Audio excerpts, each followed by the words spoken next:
Olá, olá! Nós já estamos de volta ao palco do Habib pelo Brasil para ouvir a palestra Padronização do Pão Francês com Maior Rentabilidade. Para bater um papo com a gente sobre esse assunto super gostoso, nós convidamos Raquel Castro, coordenadora técnica do Grupo M. Dias Branco nas regiões Norte e Nordeste, e que também é engenheira de alimentos com especialização em panificação e gestão de pessoas. Também está conosco Silvio Souza dos Santos, ele é coordenador da área técnica da empresa M. Dias Branco nas regiões Sul e Sudeste e também atua na área de panificação há mais de 20 anos, com foco no planejamento, coordenação, orientação e controle de ações inerentes aos processos produtivos de alimentos. Ele também possui forte atuação na área de gestão de qualidade, pesquisa e desenvolvimento de novos processos e tecnologias de processamento de alimentos. Além disso, trabalha nas formulações atualizadas de ingredientes necessários para o tratamento de novas farinhas. Gente, só tem fera, né? Silvio e Raquel, vem para cá, vem para o palco, porque é muito bom estar com vocês mais uma vez. É um prazer poder recebê-los aqui no palco do Habib pelo Brasil. Oi, Jéssica, boa tarde. Boa tarde a todos. É uma honra, mais uma vez, estar participando desse evento tão grandioso, dessa vez com destaques na região, né, de Santa Catarina e Rio Grande do Sul. Então, aproveito e já agradeço ao presidente, nosso presidente Paulo, aos outros presidentes presentes aqui também do evento, a Carla, o Ivan, Lázaro, Marta, é muita gente, né, que está por aqui, graças a Deus. E hoje é um bate-papo descontraído mesmo. A nossa intenção é conversar nesse mundo tumultuado que a gente está, a gente trocar uma ideia mesmo com todo mundo do nosso setor que está sendo tão bem prejudicado, né? Boa tarde, Jéssica, tudo bem? Boa tarde, Boa pessoal. tarde. Fazendo as palavras da Raquel a minha aí, né? Agradecer novamente a oportunidade, né? É uma honra, né? Trocar figurinhas. Na realidade, o padeiro em si, né? Ele troca figurinhas, né? Então, entendendo a necessidade, estando em campo com os clientes aí, né? Trazendo um pouco de conhecimento, realmente trocar figurinha e, e agradecer novamente, né? A oportunidade aí. E participe do chat, pessoal, por favor, que eu acho que essa troca de informação é muito importante para o ramo aí, né, para a gente crescer profissionalmente aí, todo mundo aí, procurando atender as necessidades do mercado e dos nossos clientes. Agradeço. É isso aí. Gente, é muito importante isso que o Silvio falou, viu? Participem do chat. A gente quer esse momento de bate-papo, né? De troca de experiências, que assim todo mundo cresce, todo mundo evolui e o evento se torna um sucesso para a gente e para você. Então, participa do nosso chat, que você é muito bem-vindo. Mas agora, Raquel e Silvio, a palavra é toda de vocês. Eu vou ficar quietinha aqui só aprendendo. Obrigada, viu? Obrigada mais uma vez, Jéssica. Eu vou passar aqui a apresentação, tá? Vocês me falam se está tudo ok?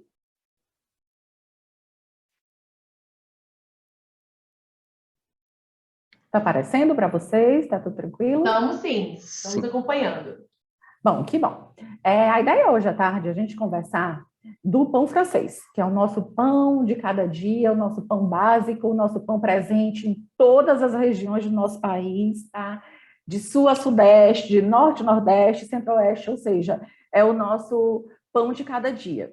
E aí a gente veio com a proposta de trazer padronização mesmo do pão nosso, que a gente fala tanto dele, tem diversificações de nomes por todas as regiões aí do país, mas que esse pão, infelizmente, hoje, ele não tem uma padronização. E aí eu trouxe alguns dados, até mesmo da BIP, que lançou esses dados, né, de 2020, recente. A gente trouxe alguns dados para vocês em relação a revendas de produtos panificados. A gente sabe que hoje o cenário, realmente, a gente está passando por uma guerra, e o nosso setor é bem prejudicado diretamente. Então, assim, eu acho que tudo que a gente puder estar trazendo de novidades, de inovações, de melhoria para o nosso negócio é bem-vindo. E quando a gente está falando de qualidade, não adianta a gente só falar em qualidade de serviço, a gente tem que falar em qualidade de produtos, não é verdade? Então, acho que a nossa proposta hoje é essa, é trazer qualidade e a gente, como consumidor, ofertar e consumir produtos também de qualidade, certo? E aí eu vou falar um pouquinho aqui, tá, Silvio? É um bate-bola, então na hora que você quiser, só me interrompendo aqui também, um pouquinho do volume do pão francês, de como que ele veio durante os anos, essa diversificação de mix, né? Na palestra passada, quem teve a oportunidade de nos ver e de nos ouvir, a gente falou muito da questão de saudabilidade, né? Hoje é muito em voga a questão de estar em forma, de estar buscando produtos mais saudáveis para a nossa alimentação. E eu acho que a BIP, ela tem criado muito isso, sabe? Ela tem trazido várias campanhas, tem estado nas mídias, tem trazido de volta o pão como uma figura principal para nós brasileiros e tirando ele como vilão da história. E ao contrário, mostrar que ele é um mocinho e que ele é sim uma fonte de energia e é bom para todo mundo, né? Além de ser um alimento barato, presente na mesa de todo mundo, ele nos fornece energia, os nutrientes necessários para uma boa alimentação. Então, acho que é papel da BIP e de todos os sindicatos locais, não só das regiões que a gente está falando hoje, mas de todas as regiões, essa conscientização mesmo, desse crescimento do consumo do pão, né? A gente, como fabricantes de farinha, fornecedores das padarias e das indústrias, a gente é interessante esse aumento desse volume, esse crescimento para todas as frentes, né? Então, assim, um dos números que a gente trouxe é que em 2022, apesar de ter sido constatada uma queda, foi um número melhor em relação a 2019 e 2018. Então, a gente vê que o pão francês vem nessa crescente, né? Isso, os números podem mostrar, a gente está falando de 5 anos, entre 2015 e 2020, a gente ainda vai ter os dados de 2021, né? Então, mesmo apresentando uma queda, a gente viu uma crescente ainda nos números do pão francês, tá? Gente, vocês podem me interromper, vocês podem estar falando aí no chat, eu não estou vendo no momento, mas vocês podem estar falando, tá bom? Como eu falei, né, Silvio? Ele é o principal produto fabricado por todas as nossas empresas de panificação do nosso Brasilzão. Ele é o maior gerador dos fluxos, de acordo, inclusive, com as fontes de ABIP e TPC, ele é um dos pães consumidos, maiores pães consumidos no Brasil, representando ele em torno de 46%. Então, assim, a gente não pode dizer que ele é vilão, ao contrário, ele é ator principal dessa nossa história, né? Isso. Na realidade, né, Raquel, ele é um componente principal, né? Principalmente nas panificadoras, o cliente vai absorver outro tipo de produto até com valor agregado para o empresário, mas em busca do pão francês que com certeza ele precisa ter qualidade para trabalhar em cima do blend, né? Em cima do mix do cliente para ter até um caixa com um giro maior, né? Falando aí, voltando ao que você falou, realmente há qualidade, né? Então, depois dos slides próximos, vamos falar bastante sobre a qualidade, melhorar isso também, que realmente é o produto hoje, ele tem que deixar de ser o vilão e tem que ser o mocinho, né? Qual que é o papel dele, né? Hoje na panificação, ator principal, né? Como a gente está colocando, né? Isso. E assim, gente, só a nível de curiosidade, porque assim, como é que eu vou falar de um pão se eu não sei a padronização dele? Então, hoje, o pão francês, tá? Ele é o único pão que a gente tem catalogado no Brasil que tem uma norma técnica mesmo, tá? Para ser seguida. Existem critérios a serem avaliados. Ah, Raquel, mas eu encontro pão francês de todo tipo. Na minha região é uma coisa, na outra região é de outra. Então, o nosso convite hoje aqui a vocês, senhores e senhoras, é isso. É trazer qualidade ao nosso pão, cumprir com as normas, cumprir com os critérios avaliados. Claro, se eu quiser colocar grãos no meu pão, se eu quiser colocar farinha de rosca, claro que se eu quiser agregar valor a ele, ótimo, excelente. Mas a gente tem um padrão a ser cumprido. E o nosso convite hoje, a nossa proposta hoje é essa, tá? É trazer qualidade ao nosso pão que está na mesa de todo mundo e que tem uma norma técnica a ser seguida, como eu já coloquei, tá? Existem as características externas a serem seguidas, então a crosta. Esse pãozinho que eu trouxe aqui tá assim de saltar os olhos e vontade de comer, né? Ele tem uma pestana bem definida, tá craquelado, tem cor bonita, ele tem uma simetria. Alguns pães hoje, infelizmente, só tem tamanho, quando a gente vai olhar dentro é um pão oco, né? Ele não tem essa textura, que a gente sempre fala, a gente como cliente, a gente come primeiro com os olhos, né? Então, uma vitrine de um pão bem apresentado, isso é super bacana. É comprometimento nosso de estar aqui, de estar trazendo isso para vocês, tá? Particularmente falando, né, Raquel, não sei você, eu Outros, eu ainda vou tenho voltar ao pão, tá? Para tu estar eu falando, tenho a ainda a gente vendo opção esse pão aí de bonito. um pão com volume mediano, né? Na realidade, muitas vezes o cliente quer uma coisa, mas ele precisa de outra, por exemplo. Vamos pensar no pão francês. Como você falou, o pão francês que cresce demais, por perder muitos açúcares naturais, que são sabores, né, das leveduras, você acaba perdendo sabor, né? Então, a crocância também é Eu impactada, perco a coloração textura, também, né? Então, exatamente. o correto, o assertivo mesmo, né? Até por uma questão de rentabilidade, é você ter um volume, uma simetria, né? Que é a modelagem interessante e com volume mediano, né? Então, conforme ele cresce, ele perde peso também, não é rentável também para o empresário, né? Então, além de você não entregar uma qualidade, né? Com perfeição para o seu cliente, você acaba também desprezando essa questão de rentabilidade que é o tema Dá hoje, né? spoiler não, Silvio, que é isso que a gente vai estar falando aqui mais à frente. Além de estar dentro das normas, a gente está falando de rentabilidade, gente. A gente está falando de rendimento mesmo, tá? Então, Silvio, eu passo a bola aí para você falar um pouquinho aí da qualidade, da gestão, que é um papel tão importante, é uma ferramenta tão básica e que, infelizmente, ainda não é aderido para todo mundo. Isso. Bom, pessoal, então, são 3 letrinhas que eu falo que são os pilares, né, de transformação. Indiferente de transformação, se é pão, se é doce, é realmente uma gestão de qualidade total.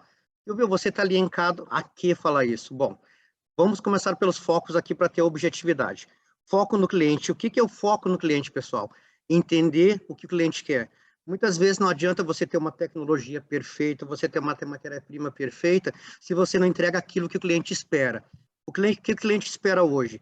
A praticidade, principalmente após pandemia, qualidade, ou pronto ou semi-pronto. Então, o cara quer comprar qualidade e, às vezes, muitas das vezes, ele paga e não tem a qualidade. Então, primeiro ponto que eu acho assim, ó, essencial.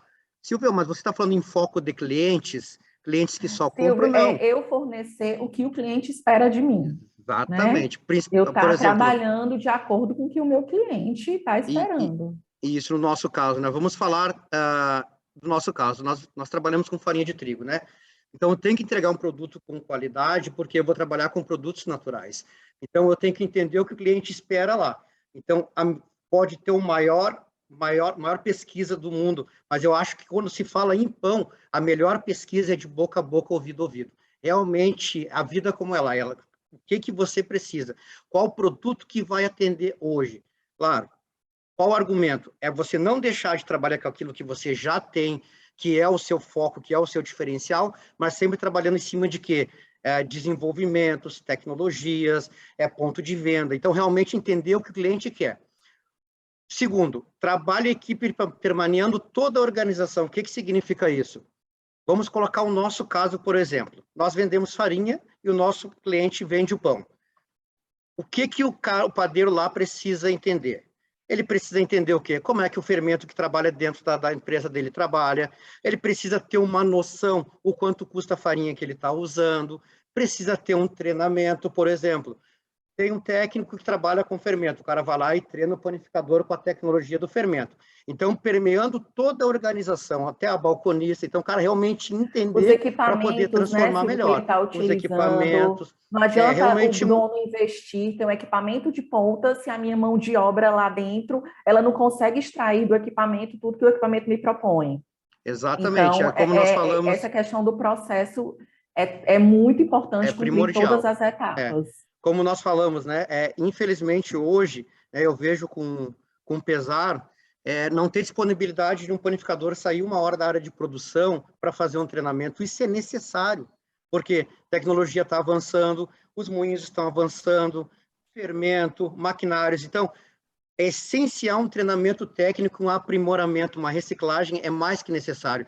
E realmente o panificador, a balconista, o gerente, entender, permeando tudo aquilo que engloba ele, até para ele captar o quê? Dar mais valor àquilo que ele trabalha e entender quais são as decisões dele dentro do negócio dele, né? Até para crescimento dele mesmo. Decisões baseadas em fatos e dados. Como nós trabalhamos com produtos naturais, né, e semi-naturais, falando em enzimas, trigo, precisa entender quais são os fatos. Eu tenho que avaliar. Sem eu medir, eu não consigo mensurar. Sem mensurar, eu não consigo ter uma atitude correta, né? Dados. Então, tem que saber medir decisões baseadas em fatos e dados. Eu tenho que avaliar o fato e ver os dados. Se eu tomar essa ação, se eu for por esse caminho aqui, o que eu posso... Todo negócio tem um risco, principalmente na transformação. Você trabalha com vários componentes internos e trabalha com vários fatores externos. É ambiente, temperatura, é água. Então, são vários ser vivos atuando. umidade. E o principal ser vivo que eu coloco em pauta sempre, você pode ter o melhor maquinário do mundo, não estou desmerecendo a tecnologia, que ela é necessária. É um necessário. Mas o tato, o padeiro que bota a mão na massa e vai estar o ponto de véu, né, que a gente conhece. Na verdade, Silvia, é o conjunto que a gente está falando. Primordial, é a mão de obra, são as condições ambientais e tem as condições de equipamentos, né? Lógico, se não tiver esse tripé... Exatamente. O 4, tá? Buscando constante solução dos problemas, diminuição do erro. Até eu coloquei a palavra problema, ele ficou muito pesado, né, Raquel? Então, vamos amenizar esse problema aí. O que significa isso, tá? Como você depende de vários fatores externos, o que muda de um transformador para o outro, de uma companhia para outra, de uma empresa para outra, não é nem o tamanho dela ou como ela vai atuar, e sim da leitura de resolver o problema e ter o conhecimento técnico para ser o mais rápido possível. Até a gente costuma brincar, né? Nós somos uma empresa grande, né? Hoje, nível Brasil, né? Mas não adianta somente você ser grande, você tem que ser eficaz e eficiente. Então, no momento que tu tem o conhecimento técnico, sabendo aplicar os derivados da forma adequada, você vai conseguir resolver qualquer problema de desvio, né? Que eu falo que é um desvio, não é um problema, com mais eficácia, mais eficiente, tá? Então, eu só vou fazer aqui embaixo aqui a questão do GQT, né? Valoriza o ser humano em âmbitos de organização, recebendo a capacidade de resolver problemas no local, no momento que ocorre. Busca permanentemente a perfeição. Claro que perfeito ninguém é, mas dentro da buscar do aprimoramento, aí você consegue ser mais eficaz. Precisa ser entendida como uma nova maneira de pensar, antes de agir e produzir. Implica com mudanças postura gerencial de uma forma moderna, entender o sucesso da organização. Quando eu falo em postura gerencial, da pessoa mesmo, procurar crescer, procurar ler, né? Procurar se informar. Então, eu estou há mais de 20 anos aí na profissão, como a gente conversou aí. Há 20 anos atrás, para ter um técnico dentro de uma quadra de padaria ou indústria, era bem delicado. Hoje é livre acesso, né? O mundo globalizado hoje facilita muito o nosso trabalho nisso, né? Como panificador, né? Eu não uso o conceito técnico, padeiro, eu uso o conceito panificador. Todos nós somos panificadores. O cara que faz na garagem, o cara que faz numa indústria. E assim, então, Silvio, esse cara é um panificador realmente. Só te interrompendo um pouquinho. Quando a gente está falando muito de valorizar o ser humano, a gente está falando muito hoje, tudo a gente está focado nas experiências, tá? Quando a gente fala experiência, não é só o experimento prático de estar fazendo pão. Hoje, quando a gente fala de experiências, é o sabor, é o ambiente que a gente está fornecendo para o nosso cliente, é como a gente está ofertando o produto, como a gente está gerando essa experiência, como a gente está realmente o foco desse cliente, o que a gente está dando para ele. Então, acho que essa palavra experiência vem muito em voga hoje, e eu acho que a gente precisa estar mais antenado um pouquinho em relação a isso, não é isso? Com certeza, a troca de experiências, né, Raquel? Então, pessoal, volto novamente a dizer, né, permaneando, tá, toda a organização, desde entender um pouquinho mais do trigo, né, principalmente agora, como eu posso aproveitar mais cereal que está tão valorizado, né? Então, a gente vai falar bastante sobre isso agora, né? Alguns desvios que nós viemos acompanhando aí para ajudar realmente o empresário sem perder a qualidade, porque o conceito que nós temos, né, Raquel, é você otimizar custo, otimizar processo, mas principalmente não perdendo a qualidade, porque muitas das vezes o empresário com o intuito, né, de reduzir os custos acaba economizando num ponto que não se deve, né? Principalmente na questão aí da transformação, né? Substituir algum ingrediente por outro. Então, ter o cuidado para manter a qualidade, de preferência, melhorar, né? Com certeza. Exato, acho que isso é um malabarismo do dia a dia de todo empreendedor, né? É conseguir fechar as contas ofertando qualidade para o nosso cliente. Com certeza. Jéssica, você quer abrir já para perguntas? Ou acho que a gente passar e perguntas no final? Jéssica? Vamos deixar para as perguntas serem no final, que aí a gente faz todas elas de uma vez. Tá, joia. Tranquilo. Enquanto isso, eu chamo o pessoal para estar né, perguntando, interagindo com a gente. Eu vi lá o pessoal tá marcando presença, né, falando sobre da onde eles são, mandando boa tarde, falando que está gostando da palestra, do evento, mas vamos interagir também faço aqui uma convocação com os nossos palestrantes sobre o tema. Se você tem alguma dúvida, como melhorar na sua padaria, na sua confeitaria, deixa aqui, porque, gente, está diante de pessoas, assim, super qualificadas. Então, aproveitem quem está aqui diante de vocês. É isso. Não só dúvidas, mas também sugestões, trocar ideias, trazer algum case também. Fiquem à vontade, tá bom? Sim. Então, vamos seguindo, né, Silvio? Aí, bom, pessoal, falando mesmo da rentabilidade em si, tá? Beleza. Pessoal, partindo do princípio da rentabilidade, tá? Se fala muito em rentabilidade, se fala muito em retenção, hidratação.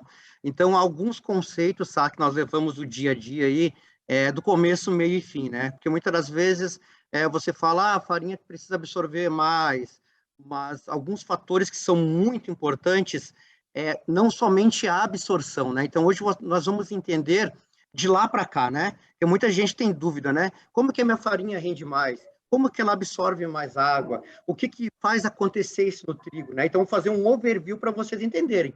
A vida como ela é, da indústria até a transformação, que eu acho importante, porque muitas pessoas têm dúvida.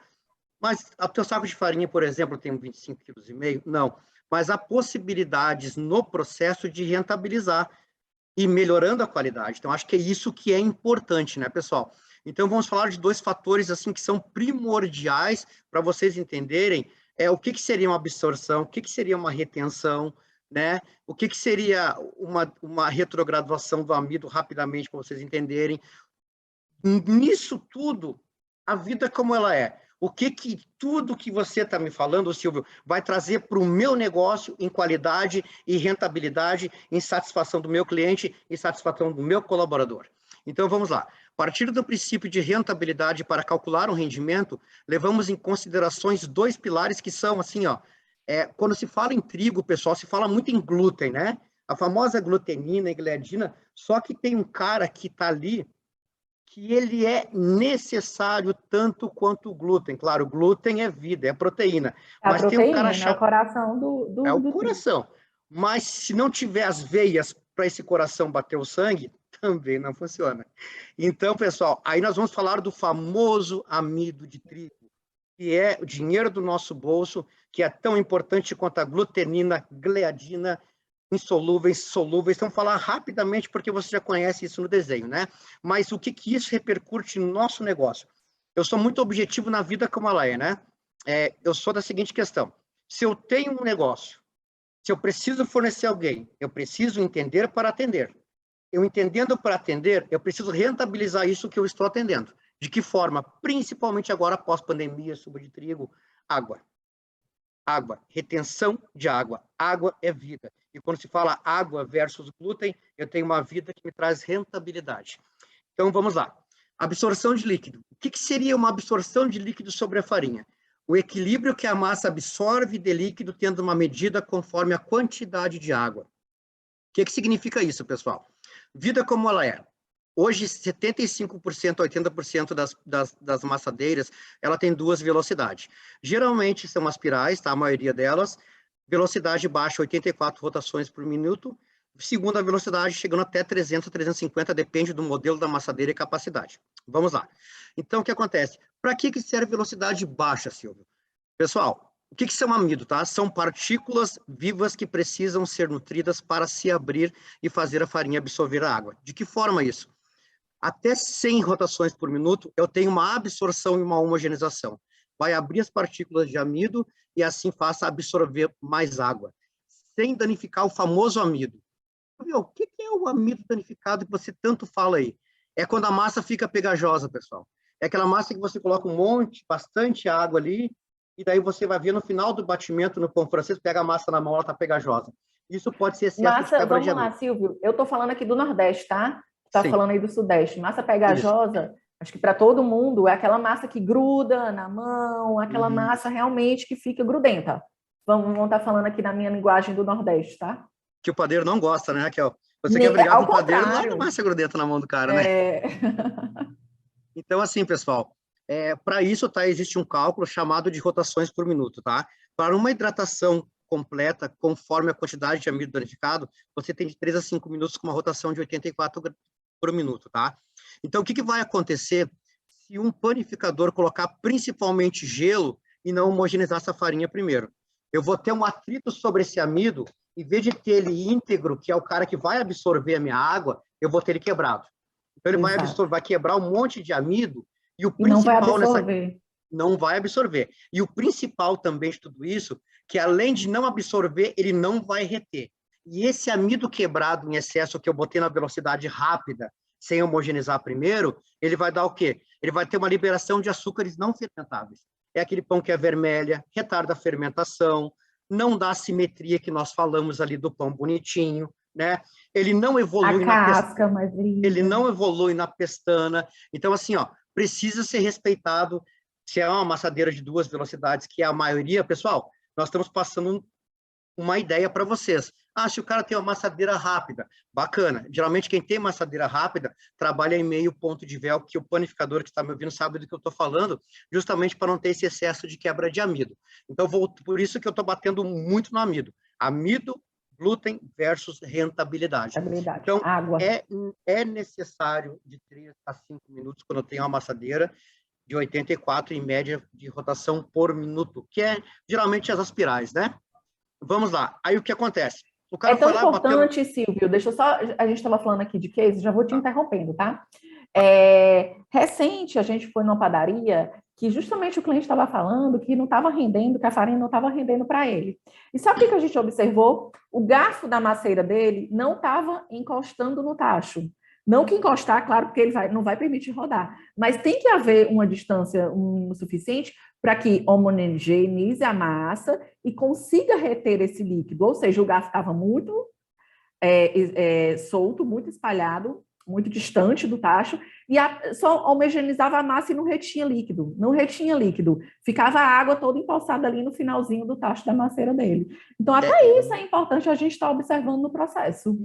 Importante, eu fiz alguns trabalhos de consultoria para clientes, né, assim, diretamente, para ajudar realmente o negócio do cliente.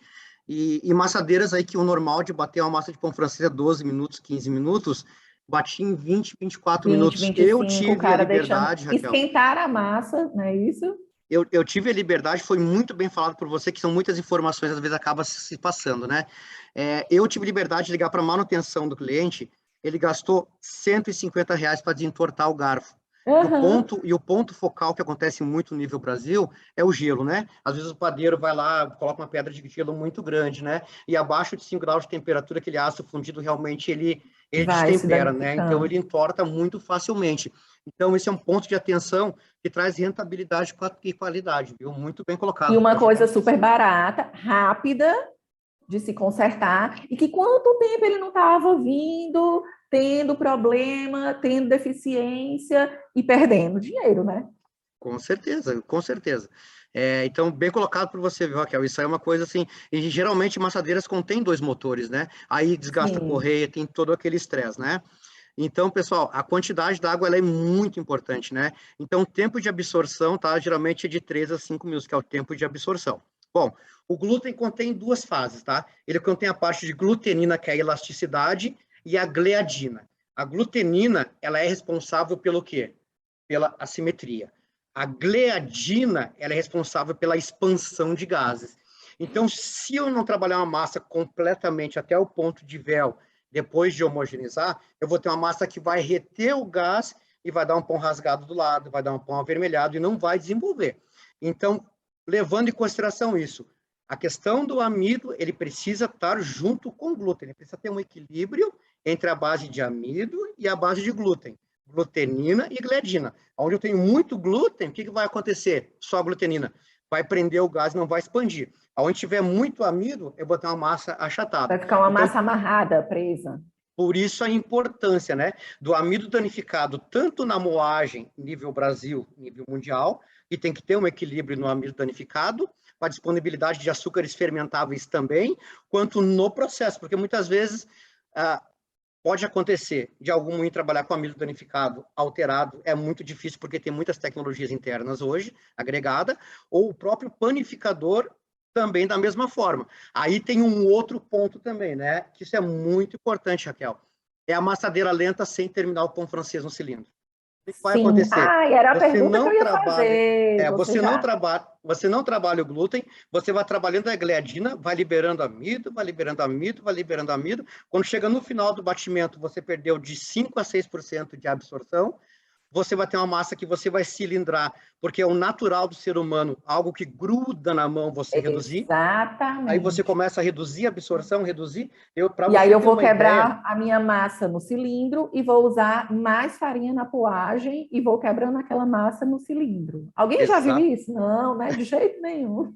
Eu atendi um cliente há uns 5 anos atrás, que o cliente está fazendo pão francês com 43% de água, porque começou a grudar, né? Aí Meu começou a Deus. grudar, o cara começou a jogar farinha. Então, porque é o automático, eu faria isso, você faria isso, né? Por Sim, isso a sim. importância, né? É de você ter um conhecimento técnico, porque você imagina, um produto que tem que absorver de 56 a 58, você depara com O um cara está profissional colocando usando menos da. 43. Exato. Pessoal, assim, ó, o que eu tenho para dizer sobre isso que nós estamos falando? Não existe equipamento errado e existe correto. Existe forma de trabalhar dentro do maquinário que se permite. Aí deixa bem claro. Porque senão pode criar aquela resenha, não, mas o cara disse que não é para usar acelera lenta, não é para usar rápida. Então, existe um equilíbrio e o conhecimento técnico para aplicação em cada maquinário, em cada Eu transformação. acho que o mais importante, Silvio, é a gente conhecer o nosso equipamento, e para isso a indústria, como a gente já falou no início, traz muitas opções para a gente. E, claro, conhecer o equipamento dentro da minha realidade também, lógico. Não adianta eu estar falando de um equipamento de ponta, se eu sou uma padaria menor, eu tenho um investimento menor, lógico. Mas eu acho que é conhecer e realmente trazer o que aquele equipamento está me propondo, da mesma forma como a matéria-prima. Claro, hoje, né, Raquel, existem equipamentos para finalidades, né? Por exemplo, todo empresário, né, ele precisa calcular o custo e benefício. Muitas vezes tu olha o custo, por exemplo, automação, né? A automação é um custo altíssimo, mas se você tiver permeando toda a organização, voltando lá, né? A palavra é bonita, mas é permeando, né? Você entendeu o seu negócio. Quando você entende o seu negócio e consegue calcular aquilo a médio prazo, porque hoje você não consegue calcular nada mais, até pela crise, né? Agora falando um pouco de negócio mesmo, né? Hoje você não consegue fazer um investimento há 5 anos, né? Hoje tem que ser algo Na gente que você consegue enxergar, olhar e a médio prazo, mensurar né? isso. Isso, o que eu posso fazer hoje que me traz uma rentabilidade com um período mediano que eu possa investir, né? Então, hoje todo investidor nível, não Brasil, nível mundo, hoje o cara está tendo o quê? Que segurar, avaliar, quem tem está avaliando, está largando em dragas e quem não tem está buscando ter. Então, acho que o objetivo, principalmente no negócio que nós vivemos, né, essas crises, é realmente o cara que cria, que vai persistir, o cara que se reinventa. O cara que fica no trivial, não sei se vai dar, realmente tem que ter segurança, ter os pilares e trabalhar dentro de Mas uma para eu ter realidade. segurança, eu preciso conhecer do meu negócio. Quando eu falo conhecer do meu negócio, não é só a nível de gestão financeira, mas eu conheço gestão produção mesmo, né? Isso eu preciso conhecer do meu negócio, preciso entender do meu equipamento, preciso entender da minha matéria-prima, preciso conhecer o meu funcionário, o que o meu funcionário produz, o quanto que ele pode me render, homem em hora trabalhada. Isso realmente a gente precisa mensurar e entender. O importante, né, Raquel, só para passar para o outro slide depois, trabalhar no estresse sob pressão. Então, será que eu tiver um funcionário hoje 14 horas trabalhando estressado, ele vai me render mais que um que trabalha 10 horas treinado, né, trabalhando da forma adequada? Então, é como se fala em otimização de processo, né? Hoje, está mensurando o salário base do Rio Grande do Sul e Santa Catarina do panificador, o custo dele hoje no pão francês está em média de 35% a 40%. Eu visitei algumas indústrias que não tinha layout nu, não tinha layout contínuo. A empresa do cara era uma empresa aparentemente legal, bonita, mas Um com galpão bem automação. grande, mas não tinha o fluxo, Não né, bem tinha, não, desenhado. não tinha controle, não tinha um fluxo, não tinha uma pessoa, né? Uma ideia, um case para vocês entenderem. Eu fui no gerente geral e ele estava varrendo a quadra. Então, é a pessoa certa no lugar errado, né? Por quê? O cara tem uma experiência estrondosa, veio de uma multinacional, aí o que aconteceu? As massas não estavam saindo no ponto, ele não tinha um controle de entrada e saída de funcionários. Aí eu fiz uma pergunta para ele, por que você está varrendo o chão? Porque o meu faxineiro não veio hoje. Então, existe muito, e Silvio, isso é fantasia, não, pessoal, isso é vida como ela, a gente vê muito isso. Então, Muito. colocar a pessoa certa no lugar certo E eu e no acho que, momento além da certo. gente estar falando muito de tecnologia, de equipamento, mas coisas básicas, né, Silvio, como implantação de planilha, existem softwares, existem aplicativos, mas às vezes uma planilha lá na tua pranchetinha, dando para o teu funcionário, para ele estar controlando o tempo, temperatura, tempo de batimento, é uma coisa tão simples, tão básica, mas que peca, a gente peca nisso. Isso é um ponto importante, Raquel, também que você comentou agora, otimizar e viabilizar isso, porque dentro de uma produção nós sabemos que a vida constante, a correria grande.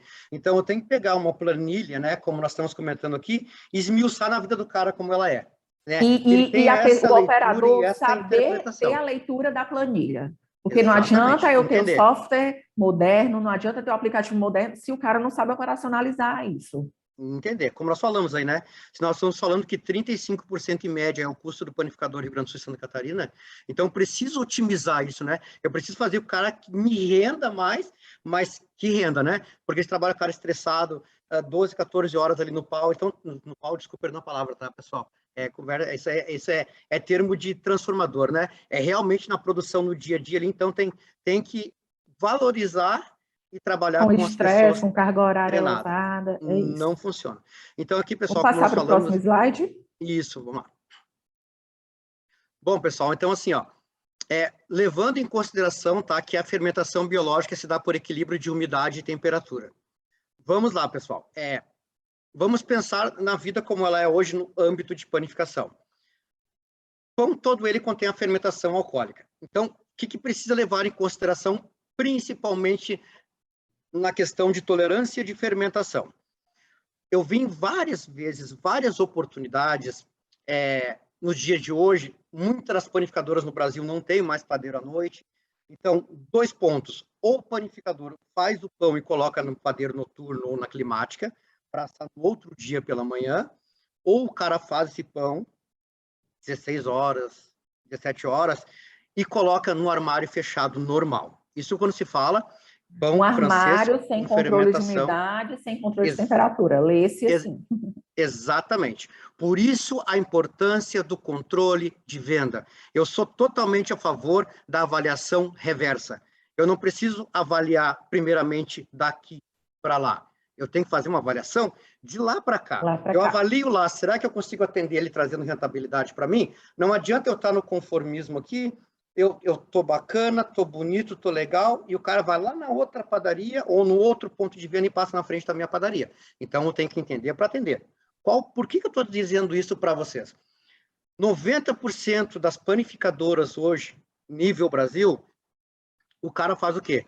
O cara faz uma massa de pão francês, deixa no armário para assar no outro dia, 6 horas da manhã, 7 horas da manhã. Das 18 às 18, estão falando de 12 horas de fermentação. Se vai assar 8 horas, que é o normal que o pessoal alça, são 14 horas. Aí são 2 pontos. Primeiro ponto, se eu coloco num padeiro noturno, muitas das vezes eu vejo o cara colocar uma quantidade mínima de fermento, sai 16 horas para ir para casa, pegou a pastinha dele, sentou na bicicletinha dele, ou pegou o ônibus dele, pegou o carro dele e foi embora. Aí o que o cara faz? Ele liga a climática meia-noite e a climática fica funcionando no quente da meia-noite até 6 horas da manhã. Olha o consumo de eletricidade. Então, qual seria a sugestão, tá? Que já fiz na prática e funciona e traz rentabilidade. Primeiramente, quando eu faço uma massa programada de um dia para o outro, ou fermentação prolongada, eu tenho que reduzir no mínimo 2% de umidade. Quando eu faço isso, eu preciso baixar a temperatura da massa. 100% das vezes, quando é verão ou outono, eu preciso colocar o gelo. Para cada 5% de gelo que eu coloco na massa, eu perco 1% de líquido da via total. O que significa isso? Se eu colocar 5 quilos de gelo, se eu for colocar água, eu vou poder colocar 6 litros de água. O que a água faz? Ela regula a temperatura de massa. Mas a massa programada que nós estamos falando é necessária para baixar a temperatura para retardar a fermentação. Então, nós estamos falando que aqui eu já perdi praticamente 2% de líquido, tá? No processo normal. Todo panificador, isso é uma política comum das panificadoras. Qual seria realidade trabalhando no padeiro noturno, né? Ou na climática? Ligar a câmera para reverter 4 horas antes. você não vai ter uma reação de oxidação, né, que seria um período do fermento que ele vai disponibilizar naturalmente, que é o ácido, né? Vai ter uma massa passando de 16 horas de fermentação, só para fazer um overview para vocês. É uma reação natural do fermento acima de 20 graus de temperatura ambiente. Ele vai liberar ácidos que são limão, liberando esse ácido, né, que a gente fala que é aquele pão no panificador que você vê, o pão francês cheio de bolinha branca, né? Se você trabalha com uma fermentação longa, com uma alta hidratação, com um outro tratamento, bacana. Mas no pão francês normal do dia a dia, isso vai trazer o quê? Um pão acima de 16 horas, principalmente temperatura ambiente na fermentação. Vai trazer um miolo que vai ficar mais escuro, vai trazer um pão avermelhado e vai trazer um pão que vai trazer um pão sem aspecto físico nenhum. E o sabor também. E o sabor, né? É como eu falei, né? Se você tem um alto poder de melhorador, que é o pão francês normal do dia a dia, você tem uma oxidação alta. Diferente de uma longa fermentação com alta hidratação, com baixa quantidade de reforçador. São dois viés, né? Acima de 16 horas um pão fermentando acima de 15 graus de temperatura, pessoal, nós temos uma desidratação de 0,3% de água no armário, porque o fermento está catabolizando, ele está morrendo. Então, primeiro, quando se fala, eu faço pão para 24 horas, bacana, mas será que ele te entrega o que você precisa?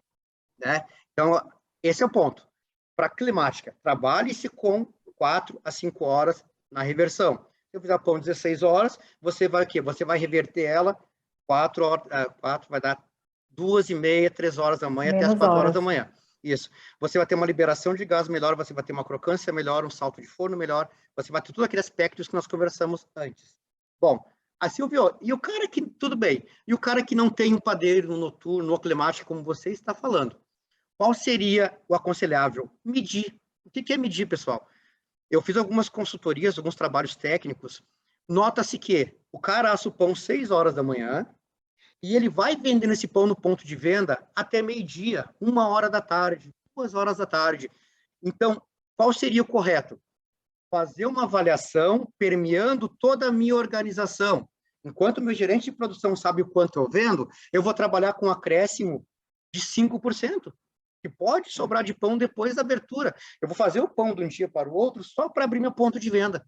Se eu estou dizendo que um pão fermenta em 3 horas, Raquel, eu posso chegar às 6 horas da manhã, ao invés de assar todo aquele pão, você bate a massa do pão francês. Era isso que eu ia te falar. Para que deixar o pão guardado no armário? Para que deixar o pão guardado na climática se eu tenho condição de trabalhar com uma curta fermentação, me dando um produto completamente diferente? Isso, e o ponto importante, né, Raquel? Só aí nós estamos falando de 2% a mais de água, então nós estamos falando em um saco de farinha, de 500 gramas de pão a mais na venda com qualidade, né? Então, quando se fala em... Você está falando num saco de 25 quilos, não é isso? 25 quilos. Aqui, trazendo para a minha realidade nordeste, que a maioria dos sacos são 50 quilos, a gente está falando demais. Então, ponto é isso aí. Mas o que mais me chamou a atenção, pessoal, nesse meu relato, que o panificador chega na padaria, a primeira coisa que ele faz o quê? É o pão doce, é um brioche, é uma cuca. Só que o pão doce, o brioche e a cuca, ela tem shelf de 3 a 5 dias. Então, seguramente o panificador, né, pessoal, poderia consegue começar com fazer. Pão francês. Faz um pão francês, você tem uma rentabilidade melhor e você consegue o quê? Por o shelf ser maior dos pães especiais, eu consigo fazer em segundo momento, né? É uma coisa que, Silvio, que a gente está falando assim, a gente está falando muito aqui de rentabilidade, muito isso, mas muita coisa, a gente é notório, a gente está observando muito a questão de gestão, né? A gente tem que ter uma gestão controlada, a gente tem que saber gerir o nosso negócio, e para isso, um ponto que a gente sempre bate na questão da qualificação da mão de obra. Com certeza. E isso que você falou, né, Raquel, ele é muito importante, porque não é uma hora de treinamento que você perde do colaborador, né? Hoje tem treinamento online também que ajuda muito, claro.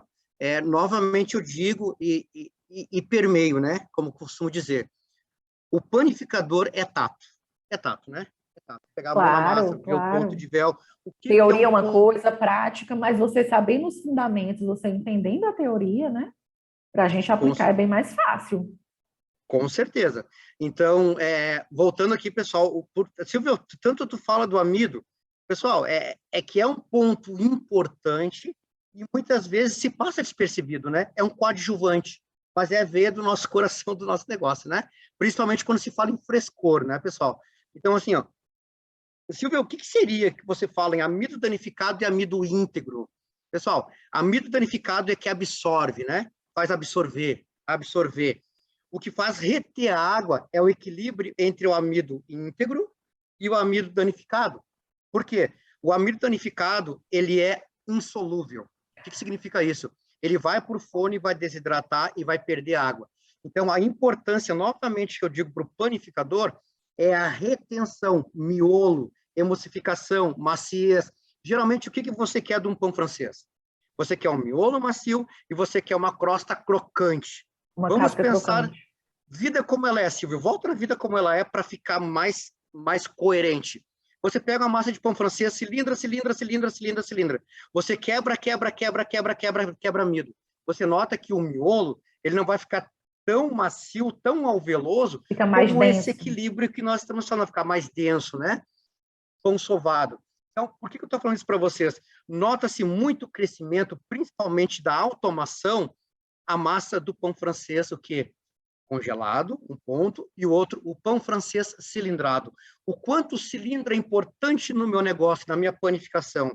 O quanto o gelo ele é importante. O excesso de gelo, Silvio. Quando se fala em excesso de gelo, muitas das vezes você nota, é a pressa, né? Muitos panificadores têm pressa porque precisa entregar. Então, o que ficou claro tecnicamente falando, Raquel? Se eu aumentar 2 minutos em velocidade lenta com uma hidratação maior, eu vou reduzir 3 minutos em velocidade alta com uma massa macia, com um segredo, sem grudar. Que a importância é o grudar. Por quê? Eu já fiz esses testes no panificador. Se você pegar uma massa macia de se trabalhar, você consegue modelar uma massa de pão francês em 2 pessoas de 25 quilos até 15 minutos. Se essa massa se torna pegajosa, além de você ter uma disparidade de peso, porque muitas vezes são divisoras volumétricas, você também tem o quê? Você tem muita quebra, principalmente no pão congelado, porque quando tem excesso de quebra de amido, essa massa também escurece no congelamento. Então, é um monte de coisa, como eu costumo dizer, que dá uma coisa só, desculpa. Eu não posso fugir do linguajar do padeiro, né? Então, só para vocês entenderem que precisa de um equilíbrio. Aonde é o ponto que eu quero chegar? Silvio, pão congelado tem que botar lá 35% de gelo na massa. Como que eu vou fazer para fazer essa massa com menos gelo? Não, pessoal. Você consegue desmanchar totalmente primeiro esse gelo. Por quê? Se eu tenho uma massadeira com uma massa dentro, batendo, se eu tenho 84 rotações por minuto, eu tenho de 0,8 a 1 grau por minuto de aquecimento. Se eu tenho uma massadeira em velocidade rápida batendo, ela chega a aquecer 3 graus por minuto. Então, todo aquele gelo que você colocou, que ele ainda está físico, ele não é água. Foi absorvido, não foi a massa vai aquecer igual. E o pior, os próprios cristais de gelo, além de danificar minha cadeia de amido, tanto da glutenina como a gliadina, ele também vai inibir o poder fermentativo, porque isso vai virar açúcar não fermentado. É aquele pão congelado, né? Que você nota que ele está avermelhado, que ele não abre pestana, que ele escureceu. Então, quis um pouco para o congelado, pessoal, porque também é uma tendência do mercado, né? E também traz rentabilidade, né? Sim, claro que a absorção vai ser menor no pão congelado, é óbvio, mas a gente também não deixa de ter rentabilidade nesse pão. Era um ponto que a gente queria tocar aqui também, porque eu acho que também tem muitos, a gente vê muitos pontos quentes, né? Que só pega o pão congelado, terceiriza, é também uma alternativa para o panificador, isso também. Mas ele tem que entender do processo dele também e tem que entender a absorção dele também. Com certeza. Então, são os pontos aí primordiais, né, Raquel? Então, levando essa em consideração, principalmente, né, já vi algumas vezes o cliente comprar uma farinha super clara, indiferente da marca, né, e o cara, eu coloco a minha massa no congelamento e eu vejo que tem uma fumaça. Pessoal, quando se faz isso, porque quando se fala em pão congelado, o gargalo está no congelamento, né? Hoje já tem automação, mas quando se faz isso, principalmente em câmara de ar forçado, você tem uma disponibilidade de água livre. Com certeza você ou tem uma massa com uma temperatura alta em excesso, ou você tem uma oxidação por quebra de amido. A massa vai escurecer, muitas das vezes ela pode até trincar. A massa não fermentou, mas trincou por quebra de amido. Vamos pensar racionalmente na vida como ela é, Raquel. Você pegar uma massa de pão francês e jogar amido por cima. Então, quando você coloca no congelamento, cria os cristais de gelo. Dá aquele craquelado. Pode acontecer, ou manchas brancas, perdão. Então, pode ter esses desvios, né? Então, o que é importante, tá, pessoal? Esse equilíbrio, muitas das vezes se dá no processo, nós estamos falando, Silvio, é 2, 3% de água, é 4, 5% de água, mas isso é vida, rentabilidade, qualidade, né? Por exemplo, vamos pensar na vida útil, né? Porque nós sabemos que a vida útil do pão francês, muitas das vezes o pessoal cilindra para ter uma crocância um pouco maior.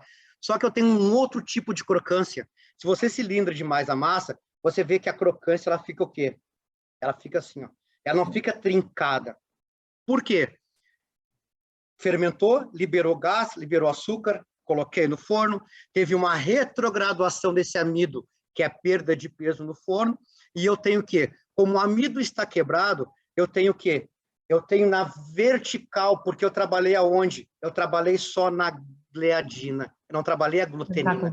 Então, eu preciso trabalhar nos dois fatores. Como que eu vou fazer isso? No equilíbrio entre amido danificado e amido íntegro. Então, eu preciso ter a minha crocância assim, toda quadriculadinha. Para isso, eu preciso ter um equilíbrio entre a glutenina e a gliadina, o amido e o glúten. Bom, que é pessoal, realmente a formação da rede de glúten.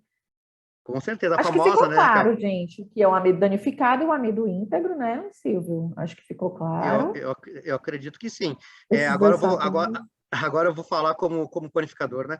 Já que eu falei mais que o homem da cobra, né? Que os caras que tem um Não, saquinho, vamos só colocar essa sabe? tabelinha aí, Silvio, que você Isso, colocou, daí vocês vão que entender melhor. você É, mensurou, foi. sim, pessoal, há um ponto muito importante que é 50% do processo, que é a coacção ou assamento, principalmente no pão francês. Para vocês entenderem, tá? Antes de passar a tabela, aqui vou fazer um overview para vocês entenderem. Dentro de pão assado, existem cozimento, pré-cozimento, assar e coacção. Desenvolvimento, salto de forno final, abertura de pestana, reação de Maillard e produto acabado.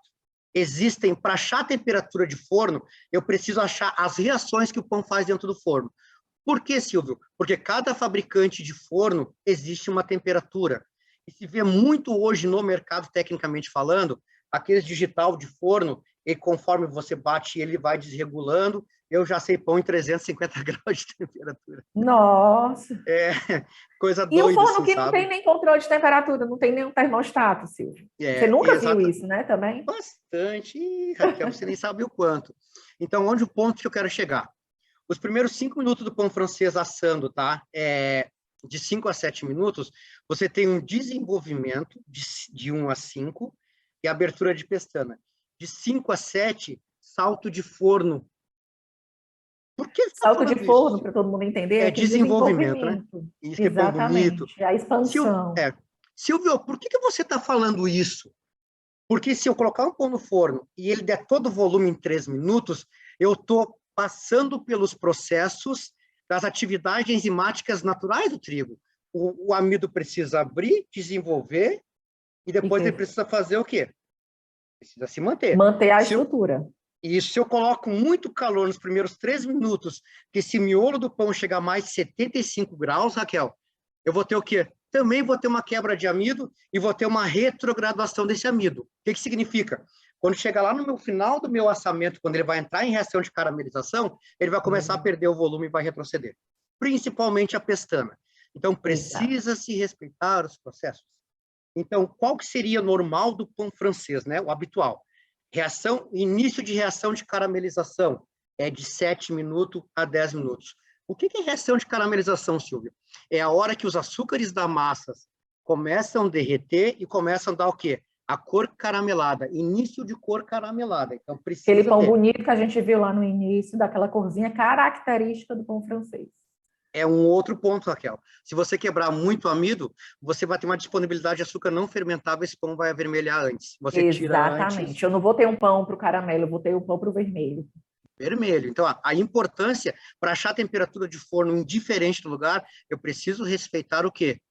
As reações do pão dentro do forno, para depois achar a temperatura. Comprei o maquinário, vejo 7 minutos ele começou a dourar, bacana, show de bola. Eu vejo em 3 minutos ele já começou a dourar, já deu uma pestana monstruosa, você vai ter perda de peso, perda de qualidade e perda de rentabilidade. Perda de Que é padrão. Vamos resumir. O que seria normal do pão francês hoje habitual? Tá? De 15 a 20 minutos. Isso habitual, dependendo da região, né, Raquel? Dependendo do tamanho, do volume da peça, dependendo da característica do pão. Isso. É muito importante você estar falando isso, da característica do pão. A gente está falando muito aqui em padrão, em rentabilidade, mas eu tenho como dar a cara do meu produto. Isso é fato. Né? Tem cliente que padaria que a gente chega e diz, não, eu quero mais escurinho, não, eu quero mais branquinho, não, eu quero um pouquinho menor, eu quero o pãozinho um pouquinho maior. Tem muito essa característica, mas claro que existem os padrões, os critérios que são seguintes que a gente já passou aqui. Sim, para vocês entenderem, tá, pessoal, assim, é uma troca, na realidade, troca de figurinhas, né? Na realidade, a gente tem 2 ouvidos e uma boca para aprender bastante, né? E escutar bastante, né? Existem explicações teóricas, mas a prática ela tem que andar junto, como você falou, né? Que é por um exemplo. O que o padeiro sabe, o padeiro experiente? Que se o pão crescer muito rápido dentro do forno, na linguagem dele, no conhecimento dele, ele sabe que esse pão vai colher. Né? Por exemplo, eu tenho pão que ele está muito arredondado embaixo. Quando se fala em enzimas, existem mitos e verdades. Quando se fala em enzima natural do trigo, tudo que é enzima que você coloca natural, você está fugindo do químico. Quando você fala em oxidante, você está indo para o químico. Então, acho que uma das realidades hoje, tá, é a enzima, né, para o futuro, por uma questão de dosagem que é menor, por ser um produto mais saudável, que a pessoa está buscando isso, mas isso proveniente do trigo, isso é bom que fique claro, né? Eu sei que tem muitos padeiros se perguntando... do grão do trigo. Inerente do grão do trigo, depois separando as fases. Eu sei que tem muito padeiro se perguntando, Silvio, você está falando em reação de caramelização, derretimento de açúcar, mas você não tem o açúcar no pão francês. Você tem alguns oxidantes que representam cor, e você tem um fermento que é Saccharomyces cerevisiae, que o percentual ele libera alguns tipos de açúcares. Então, como esse pão dora, né? É justamente a relação do amido íntegro. Não quebra demais, ele não vai dar cor caramelada, ele vai dar avermelhada. Então, essa é a importância, pessoal. Silvio, e os 15 a 20 minutos que você falou, em média, do pão de 50 a 70 gramas, que é o racional. Aí a opção do cliente, como você falou, Raquel, a peça menor, a peça maior, quero mais douradinho, quero... Mais então, mais branquinho. Aí é muito... a cara que eu vou dar no meu negócio, do meu produto. Isso, é muito isso, tá? Aí vem um outro ponto. Silvio, e se eu deixar o pão no forno lá 15 minutos e o pão não dourar? Aí eu vou ter um cozimento e vou ter uma gelatinização desse glúten, desse amido. Então, é um pão que vai ficar brilhoso por cima, você vai pegar, vai ficar uma borracha, porque ele não vai ter retrograduação, que é a base de secagem para ter a alvelagem, e vai ter um pão que você coloca na embalagem, aquele pão, ele simplesmente vai sumir. Ele vai, por isso falar, retrograduação, ele gelatina. Abriu os poros de glúten, abriu o amido, trabalhou o glúten, ele vai abrir, né? Pensa que é um balão enchendo. Quando eu encho isso e fico jogando água para dentro dele numa temperatura baixa, eu não vou conseguir chegar na temperatura que o miolo do pão precisa para ele se expandir e abrir e liberar as enzimas. Eu vou perder toda essa retenção. Vou perder tudo. A única sugestão que eu dou é que acima de 20 minutos de forno, numa temperatura ideal, você chega a perder 0,5% de peso físico no pão após esse período. Então, são alguns pontos para vir para a planilha aqui, né? Então, pessoal, aí vem uma outra forma de rentabilizar, né? Vocês estão vendo na tela de vocês aí, tamanho de bloco, né? Para quem não sabe o bloco, eu levei como referência aqui, tá, pessoal? Divisoras, né? Porque a volumétrica não teria como mensurar para explicar para vocês em rentabilidade. Eu faço uma pesada, como se diz, não sei como é que fala aí, Raquel. Pesada mesmo. Pesada mesmo. Então, é ponto. Então, assim, ó, se eu faço uma pesada com 2 quilos, tá? Eu vou perder em média de 20% no forno de peso. Se eu reduzir essa quantidade, que muitas vezes, né, os clientes não entendem, por que o pão, quando a quantidade é menor de volume, você tem um custo maior? Porque realmente ele perde mais água, mesmo no mesmo período. Então, nós estamos falando, pessoal, de perda de peso de 2 quilos a pesada para 1,5, de 10% de peso a mais. Isso é muito dinheiro no bolso. Isso, o panificador, ele não vê isso, Silvio. O que é que a gente vê normalmente, tá? Vamos trazer cases aqui, que eu gosto de trabalhar muito com case, que eu acho que a visualização é melhor. Todos esses aumentos que a gente está falando, a gente já pontuou aqui a questão da guerra, os aumentos que a gente vem sofrendo e tal. Então, eu vou diminuir a minha pesada, porque aí com isso eu reduzo, ao invés de eu vender o pãozinho dos 2 quilos, né, que vão dar as 30 unidades, não, eu vou vender ele num tamanho menor. E ele não está vendo que ele vai ter uma perda maior. É Com ao certeza. contrário, ele está achando que está economizando e ele está perdendo mais. Com certeza. E a gente não faz essa conta. Mas são fatos, né? Essa rentabilidade que foi feito, né? Foi feito até no laboratório, né? E então nós acompanhamos e o resultado realmente foi esse. É Bom, isso pessoal, mesmo. acho que agora eu já falei bastante, né? Como eu costumo dizer, falei Silvio, mais que o ovo da eu Copa. queria Acho só, que antes de abrir as perguntas, Jéssica, assim, você nos apresentou, mas eu acho que vale muito reforçar, porque a gente está falando muito aqui de padrão, de rentabilidade, falamos alguns termos técnicos, algumas coisas que eu sou, às vezes, como sou Tomé, ver para crer, não adianta a gente estar falando sem realmente a gente estar vendo na realidade, vendo na prática. Então, eu vou colocar aqui mais uma vez que a nossa equipe técnica está disponível para todas as padarias, indústrias, confeitarias. A gente aqui a nível Norte e Nordeste, o Silvio aí, Sul e Sudeste, para estar atendendo, para estar levando essas melhorias, para estar levando essas sugestões. E nada melhor do que dentro do seu negócio, para entender a sua realidade e buscar soluções junto. Tá? Então, a gente está disponível. Quem quiser o nosso contato, já deixo também que quem quiser a nossa apresentação, a gente pode deixar disponível junto à BIP também, que a gente pode estar colocando no grupo, tá bom? E a gente está disponível, se quiser procurar a gente nas redes sociais, se quiser procurar no WhatsApp, a gente deixa o nosso contato também. Maravilha, Muitíssimo Raquel. obrigada. Imagina, eu agradeço muito. Vocês têm perguntas, sim? Eu já estava desesperada, porque só estava chegando pergunta. Meu Deus, não vai dar tempo. Mas tudo que vocês falaram, né? Tudo muito bom. E que bom que chegaram as perguntas, chegaram muitos comentários. Eu gostaria de passar algumas perguntas para vocês e a gente vai batendo um papo aqui sobre elas, tá bom? Tá, joia. perfeito. Eu falo aqui sobre o Pascoal Diniz, ele pergunta qual é a importância da gordura na massa do pão francês? Eu respondo, Raquel, pode ser? Pode falar, Silvio. A gordura, tá, pessoal? Depende do tipo de gordura, ela tem uma atividade de emulsificação, né? É importante, sim, na base da retrograduação do amido, tá? Sendo o complemento de um emulsificante que é usado hoje, né? Por que eu digo isso? A gordura, ela contém uma parte lipídica, né? Então, se você tem um período muito longo de fermentação e trabalhar com uma gordura com uma alta questão lipídica, você pode ter uma oxidação e até rançar Maior. se não tiver antioxidante nessa gordura. Então, pode-se usar, né, mas eu sugiro, tá, que se use dentro de um parâmetro, né, com uma fermentação longa ou mediana, quando não se trabalha com a base de melhorador alto, né, Raquel, isso que fique bem claro. E é muito Mas específico, Silvio, isso também muito de região. Aqui, como a de gente está região, falando para o Brasil todo, isso. algumas regiões a gente utiliza a banha no pão francês, a gente utiliza algumas gorduras. Lembrando, o padrão do pão francês a gente não tem gordura na receita, mas mais uma vez eu posso dar a cara, posso dar a minha receita do que eu quiser, mas lembrando que a gente tem que respeitar todos os processos, e isso é muito específico de cada região. E lembrando, né, pessoal, que se tiver uma quantidade de amido íntegro, eu também vou ter uma gordura lipídica mais concentrada do trigo também. Eu vou aproveitar melhor essa gordura do meu trigo, né? Que é a base de emulsificação que a gordura trabalha em miolo, né? Porque muitas das vezes a pessoa fala assim, eu quero minha crosta um pouco mais crocante, um pouco mais macia.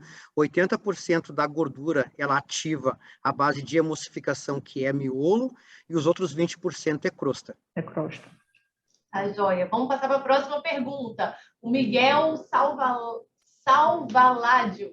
Ele pergunta, Silvio, eu não entendi. O gelo ele deve ser colocado no começo do batimento ou após quantos minutos? Ele é colocado no início do batimento para baixar a temperatura da massa, respeitando para passar para a velocidade rápida, né? Ou a segunda velocidade da amassadeira, assim que ele estiver derretido, para não ter o contato dos cristais de gelo com uma alta rotação, danificando a massa dele, né? Então, o que seria o correto? Colocou o gelo, se possível, em escama, você coloca em velocidade lenta, né? Na Para primeira. homogeneizar ele até o derretimento. Depois do Até o derretimento, derretimento total e a total. homogeneização da Aí massa. você passa a velocidade rápida, muitas das vezes colocado o fermento biológico que costumamente é usado. Perfeito. A Ana Padilha, ela comentou sobre isso que vocês falaram agora no final da palestra. O mini pão francês, ele é viável para maior rentabilidade, né? Que vocês estavam falando sobre a rentabilidade, às vezes o padeiro ali acaba perdendo, né, no custo. Aí ela pergunta sobre o mini pão francês. O que vocês falariam para ela? Eu acredito que tem que ser para mercados específicos, Jéssica, essas boulanger. Por quê? Até 2006 o pão era vendido por unidade. O cliente ia até a panificadora e pedia o quê? 3 pães. Hoje, o cara vai lá e pede por peso, né? Então, se você ter... para você entender em números, tá? Se eu aumentar 5 gramas em cada pão, né, eu vou ter uma qualidade, entregar uma qualidade melhor para o meu cliente. São 15 gramas de pão em 3 pães. Nós estamos falando em menos de 5 centavos por pão para o cliente de acréscimo para ele. Então, ele vai ter uma qualidade melhor, eu vou vender mais, 35% do meu custo é a minha transformação. Se eu aumentar a peça, o meu custo de produção vai ser o mesmo, né? E eu vou entregar mais qualidade, vou entregar mais peso, e para o meu cliente, que é o importante, eu não vou, tipo assim, onerar muito o custo no pão para ele. Então, eu só queria fazer uma diferenciação, Silvio, que assim, quando a gente falou que ele diminui a pesada, a gente está falando do pão francês tradicional, 50 gramas, né? E aí ele diminui essa pesada. Ele não é característico como um mini pão francês. O mini pão francês é um nicho, é um produto a mais que pode ser ofertado. É diferente. É um barquete, é algo assim, né? É mercado específico mesmo, né? É um escalão a mais no seu negócio. Agora, quando se fala em panificador, entregar qualidade, o pão francês do dia a dia, ou carequinha ou carioquinha, indiferente da região, você precisa agregar, porque hoje o cliente compra por peso, né?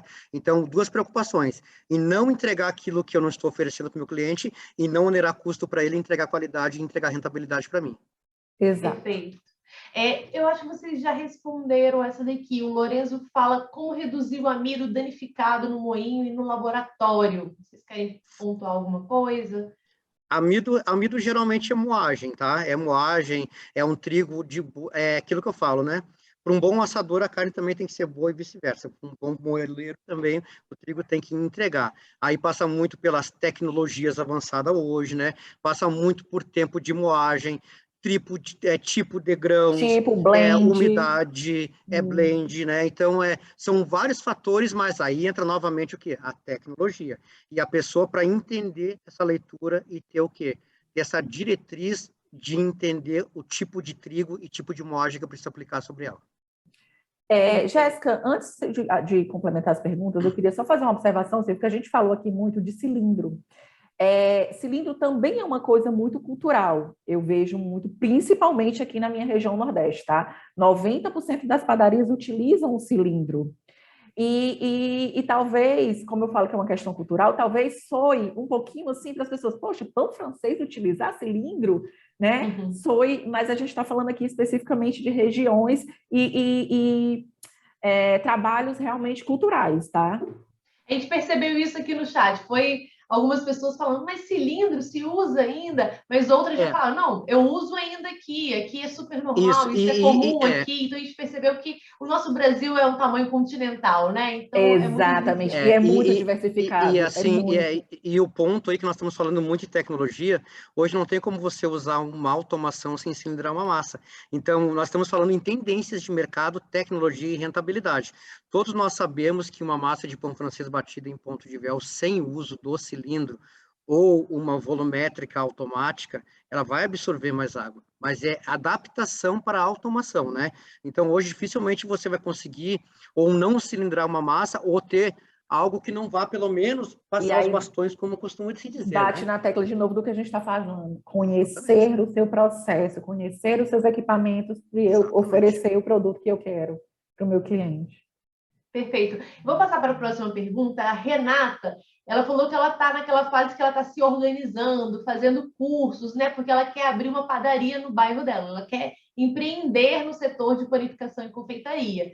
E ela falou assim que, no início, a ideia dela é comprar alguns pães congelados, né? Até que ela consiga se estruturar e comprar todo o maquinário necessário para a produção, enfim. E aí ela pergunta, né? E aí eu acrescento aqui, o que vocês acham desse mercado? Se tem aí, por exemplo, algum erro que ela deve notar nessa revenda, né? Nessa compra para revenda. Raquel? Vou Renata, deixar acho para você. super legal a tua pergunta, e a gente já falou aqui um pouquinho. Eu só queria saber qual era a região que você está falando. Mas, assim, como a gente já falou aqui, as indústrias investiram muito, as indústrias cresceram muito. E hoje a gente tem um bom pão de qualidade, sim, congelado. Antes, a gente falava assim, ah, não, esse pão aqui é congelado, ele não é legal. Existe até um certo, vamos botar aqui, preconceito, né, Silvio, com o pão Sim. congelado. E hoje o que eu vejo, não. Hoje o que eu vejo são as indústrias crescendo cada vez mais, se adaptando cada vez mais, e eu acho um ponto muito interessante para quem está começando, sim, até porque ela reduz mão de obra, ela reduz espaço, sim uma fonte alternativa para ela. Mesmo no pão congelado, tá? Pode-se usar o mesmo conceito, tá, pessoal? Às vezes, eu costumo trabalhar com processos, né? Não com marcas, ou não com produtos distintos. Então, mesmo no pão congelado, pode-se usar o mesmo método na hora de assar, tempo de fermentação, né? Respeitando o fabricante, né? Aquilo que a Raquel falou é muito importante, é realmente identificar o fornecedor, né? E avaliar a qualidade, né? Perfeito. Gente, são muitas as perguntas e os comentários, mas o nosso tempo, assim, ele está muito apertado. A gente vai continuar selecionando, a gente vai responder. Eu quero informar que todos aqueles que fizeram comentários aqui no nosso chat, a gente vai responder sim a vocês. Todas as perguntas vão ser passadas para os nossos técnicos e a gente pode fazer em forma de postagem lá no Instagram, né? Respondendo, colocando a pergunta, não precisa identificar a pessoa, mas a gente bota a pergunta e bota a resposta. Então, eu faço até um convite novamente. Vou pedir para o pessoal da técnica depois colocar aqui embaixo para a gente. Siga a BIP nas redes sociais, siga a M Dias Branco nas redes sociais. Raquel, Silvio, se vocês quiserem deixar a rede social de vocês também, eu não sei se vocês compartilham esses conteúdos mais técnicos ou se é mais pessoal, né? Porque tem disso também. Mas com certeza na página da M Dias Branco e na página da ABIP vocês vão encontrar algumas respostas, e na página da ABIP, com certeza, essas perguntinhas que a gente, por causa do nosso tempo, a gente não vai conseguir responder todas, a gente vai consultar os nossos técnicos e vai responder para vocês lá. A gente se coloca à disposição mais uma vez, Jéssica, tá? Se quiser que a gente fique um tempinho para responder as perguntas, a gente fica disponível para responder no chat todas as perguntas. E mais uma vez a gente se coloca à disposição nas nossas redes sociais. Só procurar lá em Dias Branco, os nossos contatos, cada um na sua região. Perfeito. E a gente vai se falando. Muitíssimo obrigada, tá bom? Continua aberto.